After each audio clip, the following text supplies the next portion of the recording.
Okay, so we have people joining in, I can see. Thank you everybody for joining us on what is a very rainy Friday here in Dublin. So I can see by the windows in London that you probably guys are luckier than we are. We'll give everybody a couple of minutes to join and we'll get started.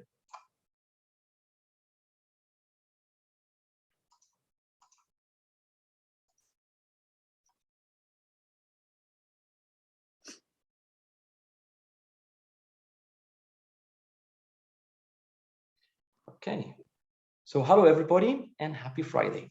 It is my pleasure to welcome you all to our first ever webinar on fertility. And before we get cracking, I'd like to share my story as to why this is so important to me. When my wife and I were trying to have a baby, we had 2 miscarriages. And this is sadly much more frequent than what we think. I looked at the NHS estimates, and apparently about 1 in 8 pregnancies will end in miscarriage. I still remember to this day coming to the office after learning that the heart of our baby had stopped and feeling absolutely devastated.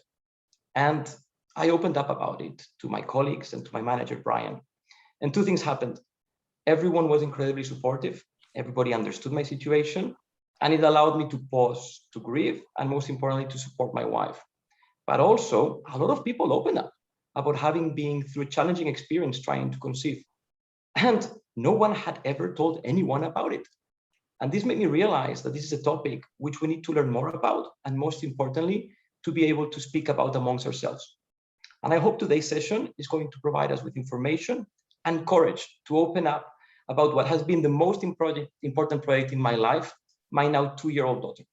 And today we have the pleasure of welcoming Professor Dame Lesley Regan. She's a professor of Obstetrics and Gynaecology at Imperial College London and a consultant at St Mary's Hospital. She's also the Secretary General of FIGO, a member of the NHS Assembly and chair of the charity Wellbeing for Women, who is co-hosting this event with us. She was the 30th president of the Royal College of Obstetricians and Gynecologists, and only the 2nd woman to be elected to this position, and the first in 64 years. She has set up the world's largest recurring miscarriage clinic at St Mary's Hospital in London, and in 2020, she met with the Queen and was awarded a DBA for her services for women's health. We're also joined by Amy, Lake, and Fola Oxkun, who will be sharing their experiences today and who most of you know. This webinar will be recorded and it will be made available internally after the event. So please speak up about it, talk about it with your colleagues, and get them to watch it if they didn't have a chance to join today. And do use the chat to comment, ask questions that Lesley will answer at the end of the talk. And you can also email Amy any questions that can be shared with Lesley anonymously. And now, Lesley, the floor is yours. Well, thank you very much, Ivan, for inviting me, and well done to TD Securities for doing this for your staff and your teams. As you said, both miscarriage and fertility are taboo subjects. I mean, when I first trained as a gynecologist, they were incredibly taboo. But, you know, that's quite a long time ago. I'm not going to say how many years, but quite a long time ago. And yet I'm still conscious of the fact that there are many, many, many women and men that I see still in my clinical work life who have found it incredibly difficult to get help and also find people that they can talk to. So they are taboo subjects. And as Ivan was saying, I've got an interest in both. I run a very specialist miscarriage clinic, but my initial training as a gynecologist was running one of the very first IVF units in Cambridge, which was based on a research program before this became almost part of everyday life.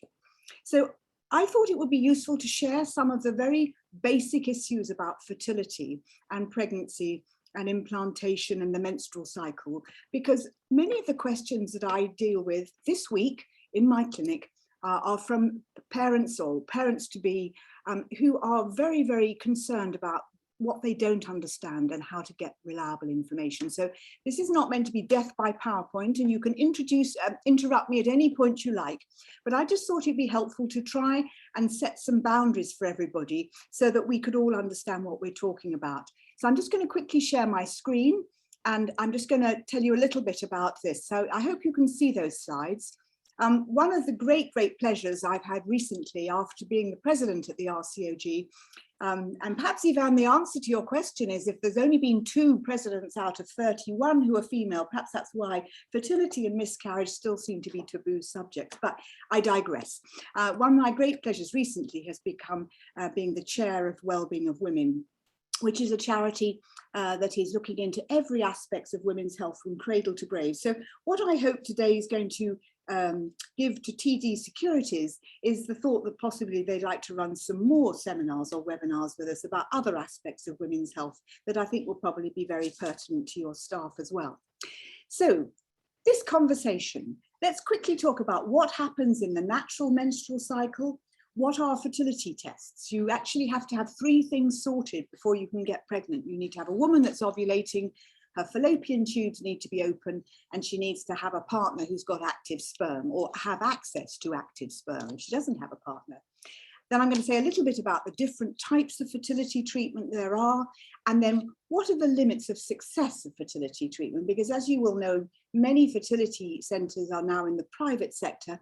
And one of the problems about going to a private fertility unit is they very rarely tell you that you don't need fertility treatment. So I think it's important for you to understand how you can interpret all those league tables and figures as to what's going to happen. And in my experience, what the woman and her partner or the couple or whatever who are trying to get pregnant want to know is, what is the chance of me walking into your clinic, Professor Regan, and then going away in a year's time with a live, healthy baby?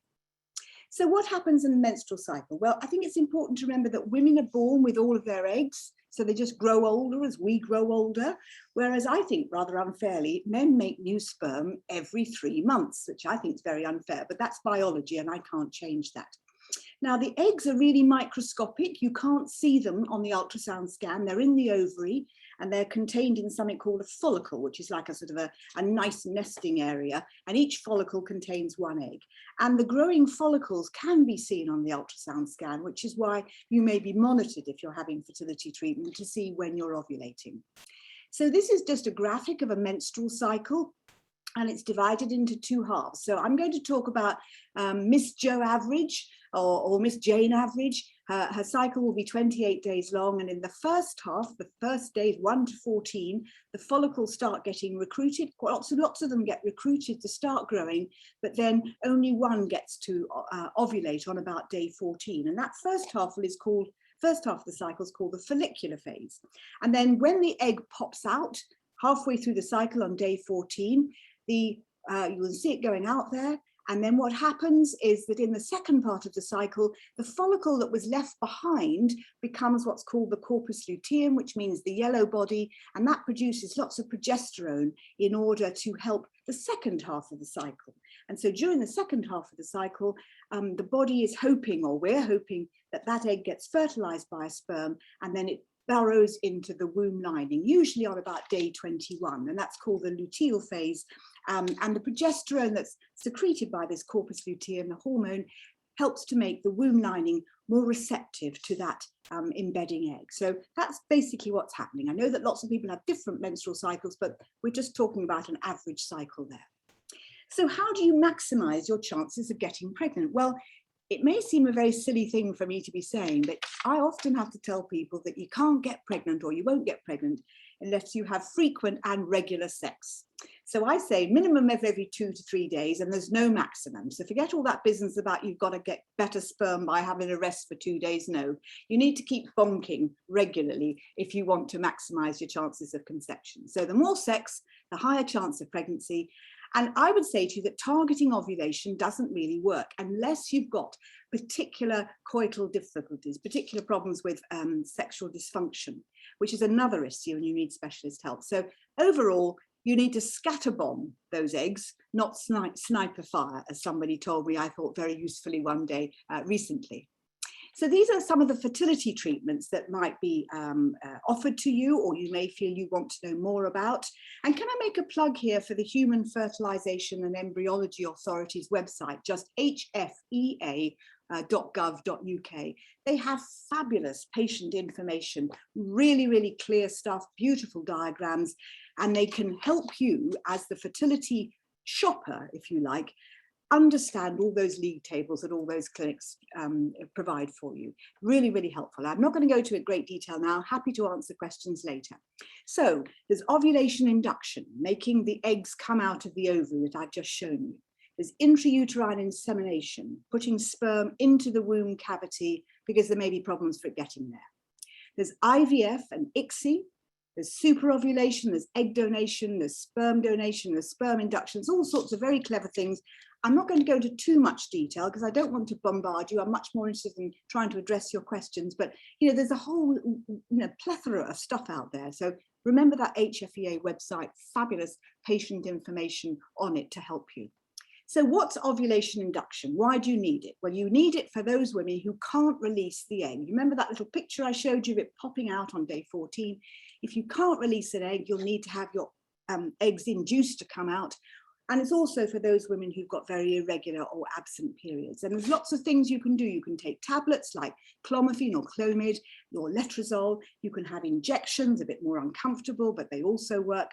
And some clinicians or some particular types of problem respond very well to ovarian drilling with diathermy or laser treatment. And that has to involve a little operation called a laparoscopy, or putting a telescope into the tummy cavity so that you can drill the eggs and hopefully release them. So you're aiming to release one egg.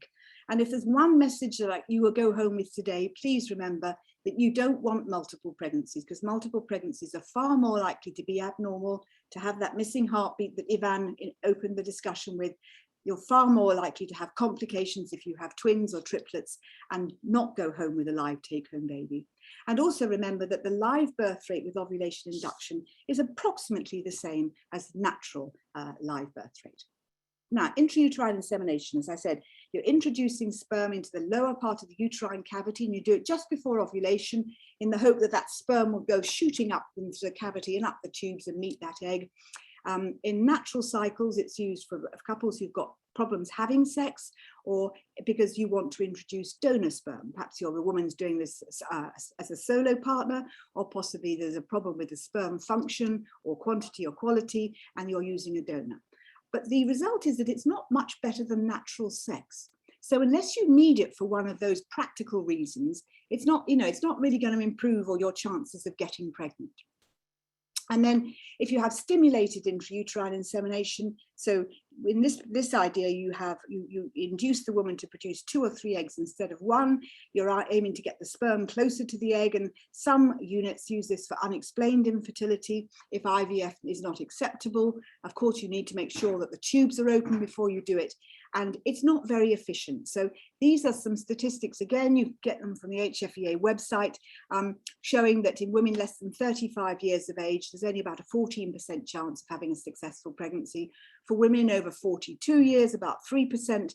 And then the multiple pregnancy rate is about 15%. That means 1 in 6 or 7 couples that have this will end up with a multiple pregnancy, which is much riskier. Now, I say that a little bit with tongue in cheek because I'm the mother of twins, which I conceived spontaneously just because I was aged when I had them. But I spent much of my pregnancy terrified as an obstetrician that I was going to have all these complications. So much as I adore my twin girls, who are nearly 29 now, I know that I was terribly lucky in my pregnancy. So, twin pregnancies are much more complicated. And then the superovulation, when you're trying to get multiple eggs to be produced, and there's all sorts of ways one can do that, but it doesn't really increase the pregnancy rates, and it risks multiple pregnancy. And I think it's really not recommended. And so many times I see couples, or women in particular, who think that if they could have some superovulation, it's a boost to their fertility. But I don't think that that's true, and I think it's misleading information. So it's not something I'd recommend. So in vitro fertilization. Fertilization, it means outside the body, and this is for women or couples with unexplained infertility, or those who've got a problem with their tubes not being open or damaged in some way, or other pelvic problems, or if there's a male factor involved. And what you do is you inject the woman with the drugs to stimulate her ovaries, and you're aiming here to grow multiple follicles. So you're aiming to get a whole harvest of eggs that you can then work with. And then you remove those mature eggs from the ovaries and you fertilize them in the lab with the sperm that you're going to use. And hopefully in a couple of days in the lab, you get an embryo. And I'm going to show you little pictures in a moment. And then you're going to transfer one or two of those embryos back into the womb or the uterus. I would say much better to do one, because one embryo can always split in half, unbeknown to any of us until the scan shows that it has. So try to have a one embryo transfer rather than two embryos. Can't move that. There we are. So here on the left-hand side of the graph, you've got the egg, which is sitting in a Petri dish, and that sort of halo around it is not the lights from the microscope. That's all the millions of sperm that are in this ejaculate. And remember, there's just one egg and millions of sperm that get put into the Petri dish in order to fertilize that egg. And on the right-hand side, you're seeing under a microscope a single egg, and that rod that's coming in from the right-hand side at about 3 o'clock is the intracytoplasmic sperm injection. So the sperm is actually being injected into the body of the egg. That's what ICSI is. And here's an embryo. So rather, I should say on the left-hand side, you're looking at a mature egg. And the second picture is day 1 after fertilization. And then on day 2, it's grown from 2 to 4 cells, and then day 3 and so on and so forth. And usually what happens nowadays is about day 5, which is blastocyst size, that's when the embryo transfer is performed. And as you know, we're so sophisticated now, we can either do fresh transfers or we can do frozen transfers. And usually what would happen is, say Amy or Fola produced 10 great eggs and we got 6 embryos out of it, we'd transfer 1 embryo and freeze the other 5. Unfortunately, we've got so much better at freezing them now that it's much, much safer to do and you don't lose too many. So these are ICSI and IVF live birth rates, again, HFEA data, and you can see that actually it's female age, which is the biggest factor determining whether you have that live take-home baby. And also the other factors that are important is how many eggs that you can retrieve from that harvest, especially in older women. And then there are lots of other factors, which I don't want to bore you with too much detail. But again, you know, the older you become, unless you're going to use donor eggs, the less likely it is to be successful. So that's not to depress people, but it's just to ensure that they have a realistic understanding. And then there's egg donation. So if you're going to use a donor, you need to make sure that the donor is at least under 35 years. The age of the woman receiving the embryo doesn't really impact very much on the pregnancy outcome. And then other factors such as male factors, uterine endometrial factors are important. If you're going to go for egg donation, you're going to have to think about whether this is going to be a fresh donation or whether this is going to be from eggs that have been frozen or vitrified. And then, of course, there's all the issues about whether you join the waiting list in the UK or you go overseas. And it is tempting, I think, for many men and women to go overseas for egg donation. Just remember, though, that in those countries where it's very easy to get egg donation, there's very little regulation. So they don't have an HFEA or that watchdog looking over the quality of things. So that may be a bit of a problem, and I can answer questions about that. So I think I should leave it there because, as I said, I don't want to give you too much data or throw it at you, and I'm interested in your thoughts. But I thought that might be a good starting place because it is a complicated issue. But most importantly, fertility is very age dependent on the quality of the eggs. And please, please make use of that fabulous resource at the Human Fertilization and Embryology Authority's website, because they update it every year with the newest stuff. And I really think they do an enormous service. And there is no other country in the world that's got an HFEA and has that sort of quality patient information. So I'm going to stop there and back to you, Ivan. Thank you, Lesley. Probably it's a good opportunity for Amy and Fola to share their stories at this point. And maybe, Lesley, you can take it over from them. Absolutely. So, Amy, why don't you tell us your story? You're at the top of our screen, Amy, so you go first. Thanks, Ivan. Yeah, so my husband and I, we'd been trying to get pregnant for quite a few years now. We actually went to our GP, I think, after we'd been trying for about 18 months. He told us to come back in 6 months. And then, unfortunately for us, the pandemic struck. So, you know, any plans that we might have made were put on hold. So really only this year, you know, I've just turned 41, so panic set in slightly. And yeah, we really wanted to find out what was going on. So I selected a clinic and we've started having investigations. you know, I think for me, actually going to have those investigations and learning what's actually the challenges for us has taken so much stress out of the situation. You know, you say that you need to be bonking every 2 to 3 days. Honestly, it's not that much fun for 2 years, believe me. So to find out what's going on has really, really helped. So, you know, for us, obviously, my age is an issue, low egg reserves, but also my husband has low sperm morphology. So that means that the shape and the movement of his sperm is not really what it should be. It's also missing a key protein which to crack into the egg. So, you know, for us, a natural conception is highly unlikely. So we have decided to go down the IVF route, and with that, we'll have to do the ICSI procedure as well. So yeah, so we're starting that in October. So yeah, that's where I am. Amy, thanks for sharing. But I think it's important to remind ourselves that both Paul and I have beautiful babies and that we love dearly. And there is success to these procedures. There is light at the end of the tunnel, and there is an opportunity to form a family. And Paul is one of those persons that went through the process and now has beautiful daughter that some of us enjoy in our WebExes with her. So Paula, why don't you tell us about your experience? Hi, thank you, everybody. Listening to Yvonne and Amy's stories kind of has me a bit emotional, so forgive me ahead of time. So I was quite naive when I was thinking about kids. I thought it would automatically happen. You know, the older I got, you know, I just thought, yeah, when I'm ready, it would happen. I met my husband in my early 40s, and you know, after being together for a year or so, we started trying. You know, and you know, nothing happened. So we ended up going through investigations, only to find out that both of us had issues. Now, what we didn't realize that it's actually very common to find out that both men and women have, it's almost 50-50, I've heard. And, you know, Dame Lesley, correct me if I'm wrong, but so, you know, my husband, it turned out he had a blockage, and for me, it was age. You know, I was still kind of naive, thinking that, oh, you know, this wouldn't be too much of a problem. But, you know, after the investigations, we decided that, okay, we need to, you know, well, not we decided, but the doctors decided that IVF was our only option, really, because of my age.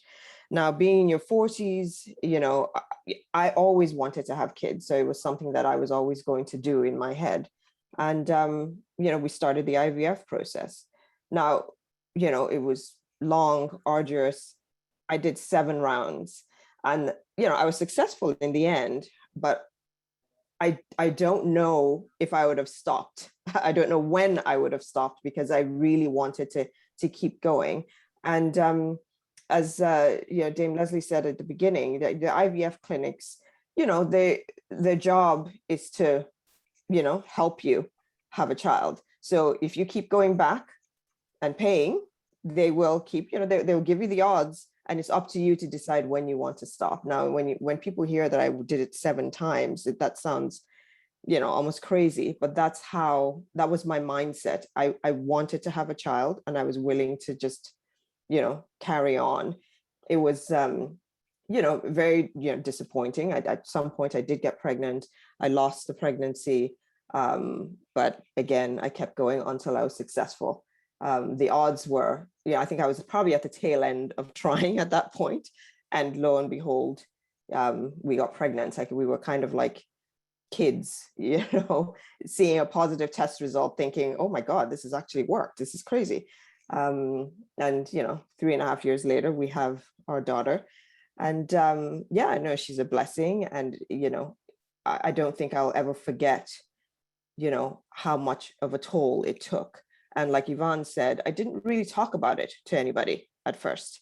Towards the end, I kind of had to talk about it to my boss at work, because, you know, I was taking time off. You know, you have to go into the clinic, you have to go under egg collections and all that kind of stuff. You have to take time off work.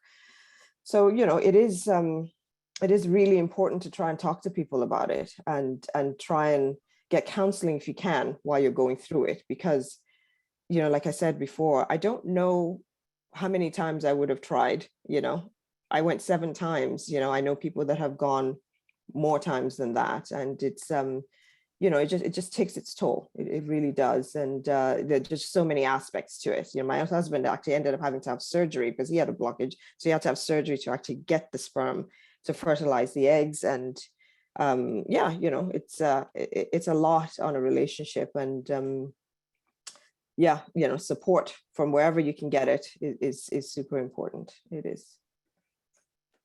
Thank you.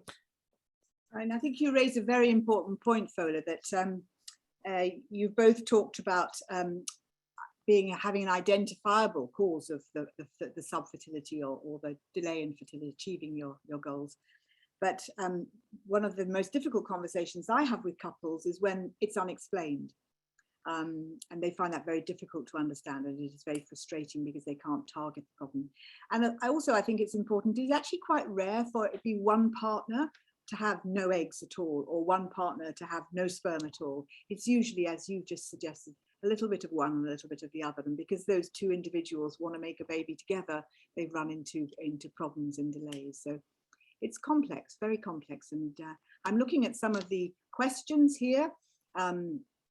And in one of the things I think is important to address, and I didn't talk about in my introductions, if my partner and I wanted to get serious about getting pregnant, how long of trying should we wait before seeking interventions? And I would say to you that, you know, when I trained as a gynecologist in fertility, the definition of subfertility was 3 years of actively trying to get pregnant. And now, of course, in our society, we're far too impatient to wait for 3 years. 3 years was given because if you look at the cumulative conception rates, the graph is still going up to 3 years. But I think most couples now don't want to wait for longer than a year. And some feel that they want to start investigations and treatment after 6 months. So I think it's very variable, but probably I would say a year now of trying actively to get pregnant, to try and identify what the problems might be, if there are any. And then there's, I think the same questioner is asking about what IVF support is usually offered by the NHS. And again, I'm sorry not to give you a black and white answer, because although the Department of Health have said that all local commissioning authorities should offer women under the age of 40 3 or more IVF cycles on the NHS, it is a postcode lottery. And if your clinical commissioning group or your local commissioners have decided not to do that, it becomes very, very difficult to access. So one of the first things I would always say to couples who are coming to see me in my NHS clinic is you need to make some inquiries with your local authority and to see what their rules are. And they can be very draconian. And I think what's very upsetting sometimes is that 2 women can be living in adjoining streets geographically, and one gets IVF and the other apparently is not eligible just because the boundary of that commissioning area goes between those 2 houses or those 2 flats or whatever. So it's a bit of a potpourri, it's a bit of a lottery, and I think that adds to the distress for couples at what is a very emotionally demanding time. And on that note, Lesley, could you make any suggestions for how, you know, we can help manage the impact on our mental health, whether you're going through IVF or you've had failed pregnancies? I think for me, the fear of IVF was really the impact it would have on my mental health and how I might be able to cope with that. Yes, and I think there are some very good fertility counsellors now available. Sadly, with all the problems that we've had with NHS funding over the last 5 to 10 years, sadly, many women that I see have to go and source those privately. But I think it's certainly a very good way to put your resources to get some counselling, because it is incredibly stressful. I mean, even if it goes well, it's stressful. It's time consuming. And as I say to many of the couples that I meet on a regular basis, IVF is extreme. Well, fertility treatment is very expensive. It's expensive financially, it's expensive physically, and it's expensive emotionally. And it's those 3 things that need to be factored in. It's very, very distressing at times.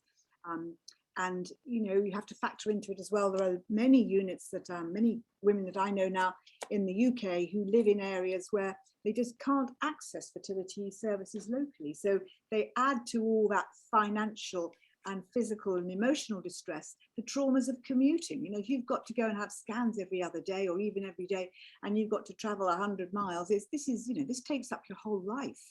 And not surprisingly, those couples get very, very distressed. And I haven't got all the answers for it, but I do recognize how stressful it is. So I would say to anybody who's going through this and finding themselves feeling very emotionally vulnerable, seek out some counselling. And again, the HFEA can put you in touch with counsellors. There's a lot of fertility charities that have got good lists, so they can't give you the counselling, but they can signpost you to people that they've used in your area. So I would definitely suggest that.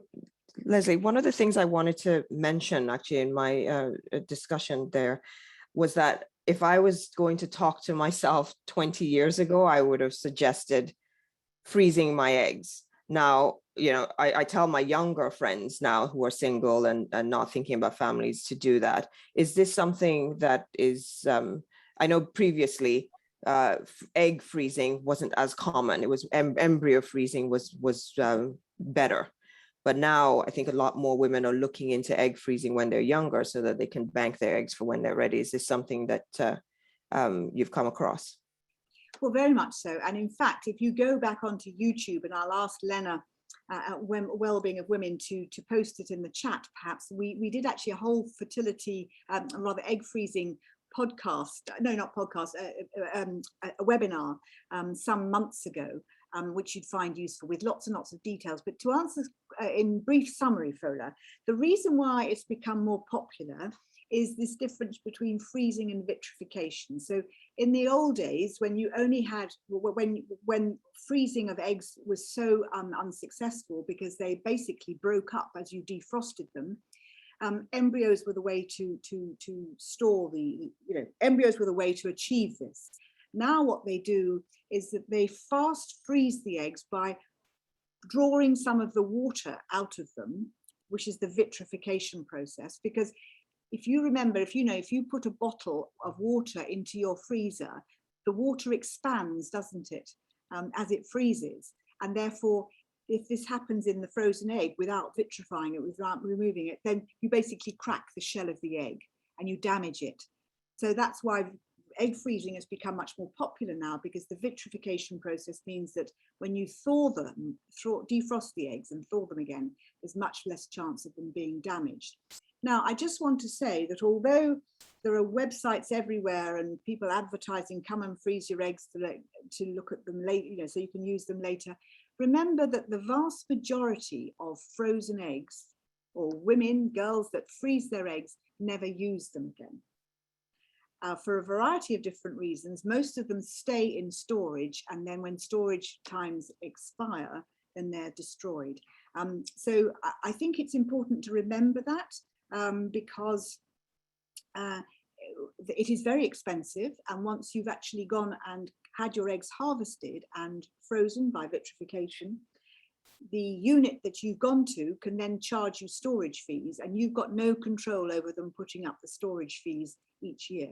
So I'm not anti-egg freezing, I'm just saying it needs to be thought about very carefully and very coolly about why you're doing it and what are the chances of you actually using those eggs in the future. Now, I know that many people on this call may be thinking, yes, but I don't know what's going to happen to me in the future, so I want this as an insurance policy, which I entirely understand, and sensible of them to be thinking about this for the future. But just to remind you that currently the data show that the vast majority of women who pay to have their eggs frozen never use them again. So this needs a lot of thinking, and I hope that, there we are. She's put it up on the chat. There's a great thing on YouTube with one of my colleagues from Imperial, Lisa Webber, talking about the numbers game and the success rates with egg freezing. So please go and watch that, because I can't do it on this webinar now because I'd just be blinding you with numbers, and I want to go through to some more questions. So a very important question about egg freezing. So it needs thinking before you do anything. Just picking up on that data point, Lesley, it won't surprise you that our audience here are quite keen on data points. Can you give us any insights as to what's the difference between trying to conceive at 30 versus 35, and what complications could you expect as you get older in that age range? Well, again, for the average woman, so she's going to be more fertile at the age of 30 than at 35, but the big cutoff seems to come at 35. And then if I was to draw you a graph, the fertility sort of comes zooming down after the age of 35 years, and the miscarriage rate goes zooming up, and they sort of meet in the middle at that 35-year mark. And the reason for this is one of the points I made right at the beginning. You and I, Amy, were born with all the eggs we'll ever have. And as we grow older, they get less robust. And what happens after the age of 35 is that you find that many pregnancies are chromosomally or genetically abnormal. Now, the commonest reason for miscarriages are genetic abnormalities, but after the age of 35, the increased risk in the miscarriage rate is very significant, and that's mostly due to abnormalities in the egg.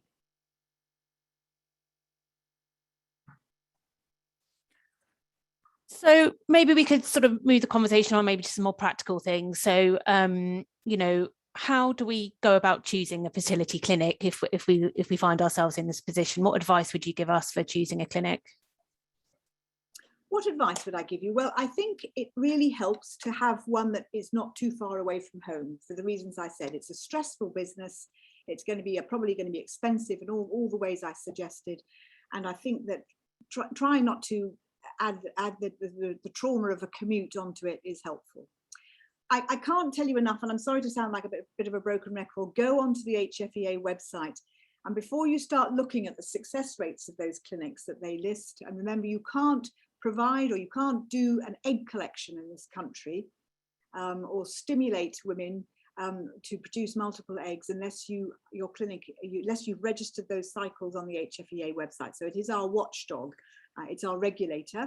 And before you look at the figures and the success rates and the league tables, read the explanations about what all these things mean. So really what you want to know, Amy, is what are the chances of you, Amy Lake Nicholson, walking into the clinic and having a fertility treatment cycle and having a live birth? You don't really want to know about how many positive pregnancy tests they get or how many pregnancies they get to 12 weeks. You just want to know what is the live birth rate per cycle of IVF or fertility treatment undertaken. And you will find that the denominator, I don't need to tell bankers about denominators, do I? But the denominator, I'm often explaining to the patients I see, it can vary a great deal in these league tables. So you need to know what it is that they're counting. And you don't want to know how many successful embryo transfers result in live births at that clinic, because to get to an embryo transfer, you've already crossed at least 4 or 5 different hurdles. You want to know what's the chances of me starting a cycle and then having a live birth, if that makes sense to you. Because there are hurdles to overcome and disappointments at every single stage. And I'm not saying that to be to be depressing, but it's important you understand how to choose a clinic. And then, of course, there will be some clinics that offer donor eggs or donor sperm. Not all do. Some don't. Most of them do offer ICSI nowadays. They didn't used to, but they do now. So you need to see what they can offer to you and what their availability is. But my plea is you don't just go for the highest live birth rate that they quote.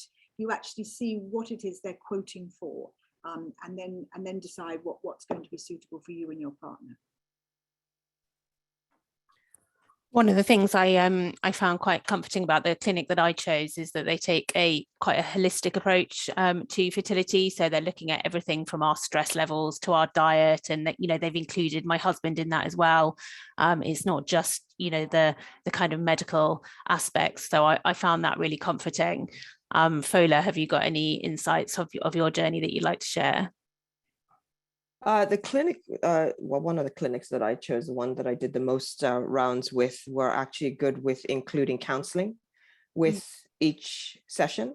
It was important, especially for my husband and I, because of our age. Counseling was part of it because, they do tell you the odds, and there are loads of people that keep coming back. So the counseling element was very, very good. It was it's something that I didn't expect, because you go into it quite naive, thinking, not asking the right questions about their rates. You just, you hear of a friend who used that clinic and had a baby. So it's like, okay, that must work. So I'll go in. But the counseling was right from the get-go, you know, before you start the first injection, the counseling is yeah. So it's yeah, that's important, you know, so you should look into that, you know, to make sure that there is. And if they don't have counseling as part of their program, you know, then, you know, source it elsewhere.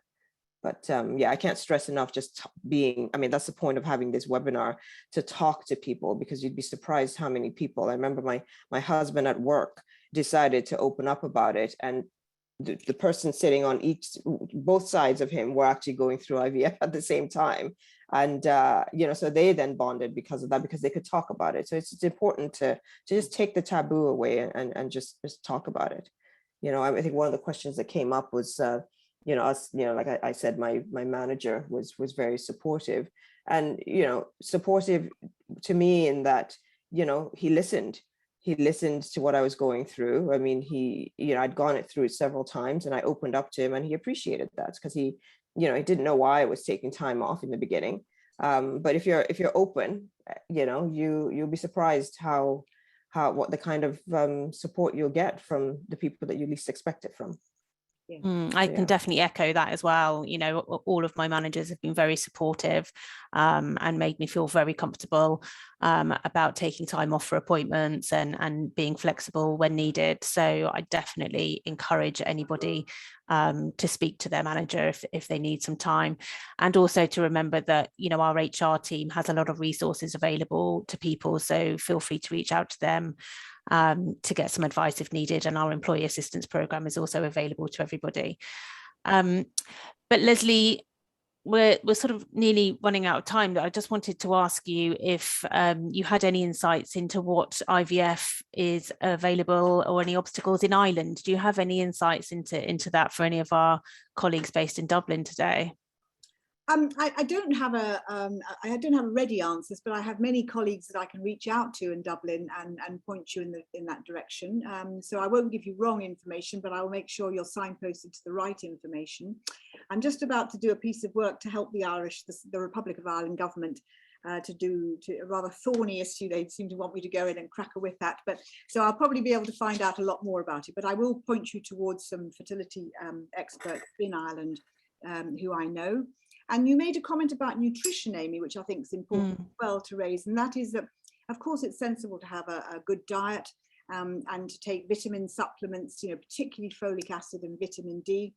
But I would suggest to people that you don't become sort of totally eaten up, literally, pardon the pun, by what I call quirky diets, and then take so many vitamin supplements that if I bounced you up and down, you'd rattle. And because some couples get really, really, really obsessed by diet and by vitamin supplements. And my other plea would be, please buy them from Boots or the local chemist in their generic form. Buying them in fancy bottles with ribbons on and opaque glass, you're just spending a lot of money that you need to, I think, harness and reserve for either your fertility treatment or for your baby. They're very expensive when they do come.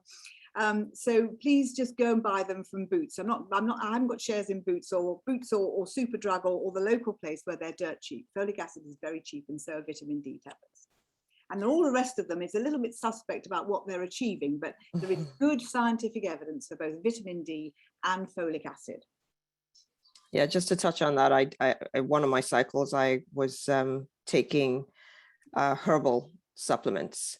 It was, you know, made up for me in a powder form. And I mentioned this to my consultant at the time, and she was scandalized. She's like, stop immediately. You don't know what's in it. So please just, you know, she said the same thing. Just buy your supplements at Boots and be done with it. That's right. Because you want to try and increase your odds, but, you know, some people like myself would try anything. I was doing, you know, acupuncture and all kinds of things, you know. It's at the end of the day. Mention that. Thank you very much. You've just jogged my memory. I must say this as well. I mean, I don't have any problems with acupuncture. I don't think it necessarily changes your fertility, but for some couples it really relaxes them, so that's fine.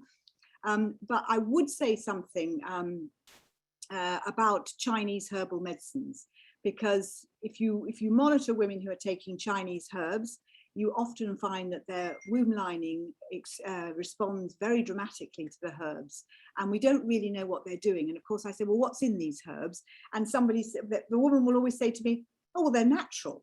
So I said, yeah, but you know, so's aspirin, it comes out of willow bark, and so's digoxin, which is one of the worst, heart poisons, it comes out of the foxglove. They're natural too, but that doesn't necessarily mean that they are safe or that people understand what they are. So I'm not anti-China, I'm just a little bit worried about Chinese herbal medicine, because I've seen women develop very, very abnormal womb linings when they're taking them. And just to touch on Ireland as well, there are a couple of questions about the fertility treatment in Ireland. They are similar to the UK. I mean, my sister wouldn't mind me saying this, but she's actually currently going through fertility treatment in Ireland. So they're really very good clinics. The regulation is pretty much the same as what I went through in the UK. So if anybody has any specific questions, you can reach out to me, and we can talk about that. Great. And again, you can get them. There'll be things on the government website as well about fertility units, so you can get lists of them there. But I will make some inquiries and I'll get back to you, Ivan, so that you can circulate that to the TD Securities staff. Thank you. Well, thank you very much, Lesley, for all of that incredible information, and Fola for sharing your story, and Ivan also. Just a reminder, feel free, anybody, to reach out to myself, Ivan, or Fola if you have any questions. A reminder again that their HR is there to support us as well, and has lots of useful resources. So with that, I'd just like to wrap up the event and say thank you once more, and thank you for sharing this discussion with us.